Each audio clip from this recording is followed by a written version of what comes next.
Welcome to unique GK channel. Hi friends, నమస్తే. ప్రపంచ AI రంగంలో భారత్ మరో పెద్ద అడుగు వేసింది. న్యూఢిల్లీలో జరిగిన ఇండియా ఏఐ ఇంపాక్ట్ సమ్మిట్ 2026 ఇది సాధారణ టెక్ మీట్ కాదు, భవిష్యత్ పాలసీలో నిర్ణయించే గ్లోబల్ వేదిక అని చెప్పవచ్చు. అయితే ఇది ఎక్కడ జరిగింది, ఎప్పుడు జరిగింది అంటే వేదిక అనేది భారత్ మండపం, న్యూఢిల్లీ, ఫిబ్రవరి 2026లో జరిగింది. పాల్గొన్న దేశాలు ఏంటంటే 80కి పైగా దేశాలు పాల్పంచుకున్నాయి. టెక్ కంపెనీలు, startups, policy makers, global experts అనేవి ఇందులో మిళితమై ఉన్నాయి.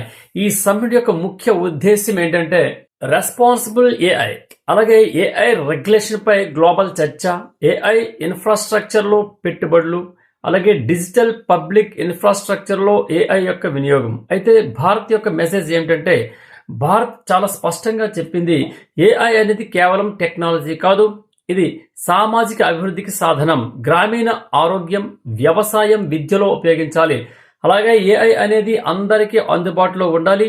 పెట్టుబడులు అలాగే ప్రభావం కూడా ఎలా ఉందంటే భారీ స్థాయిలో ఏఐ డేటా సెంటర్ల పెట్టుబడులు, అలాగే semi conductor and chip manufacturing చర్చలు, స్టార్టప్లకు గ్లోబల్ అవకాశాలు.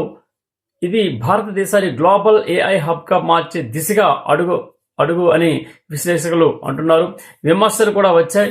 ఏఐ నియంత్రణపై స్పష్టమైన గ్లోబల్ చట్టాలు ఇంకా లేవు కాబట్టి ఈ data privacy and deep fake ముప్పులు పెరుగుతున్నాయని చెప్పవచ్చు. అంటే ఏఐ వేగంగా పెరుగుతోంది కానీ కంట్రోల్ అనేది ఇంకా సవాలుగానే ఉంది. మనకి ముగింపుగా ఏం చెప్పాలనుకుంటున్నాం అంటే ఏఐ భవిష్యత్తు గురించి ప్రపంచం మాట్లాడితే ఇప్పుడు భారత్ కూడా ఆ చర్చలో ముందుంది. ఇండియా ఏఐ ఇంపాక్ట్ సమ్మిట్ 2026 ఇది టెక్నాలజీ మీట్ మాత్రమే కాదు, భవిష్యత్తు దిశను నిర్ణయించే వేదికని సగర్వంగా చెప్పవచ్చు. హలో, మిమ్మల్ని వీడియో నచ్చితే సబ్స్క్రైబ్ చేయండి, నచ్చకపోతే కామెంట్ మాత్రం తప్పనిసరిగా చేయండి. Thank you.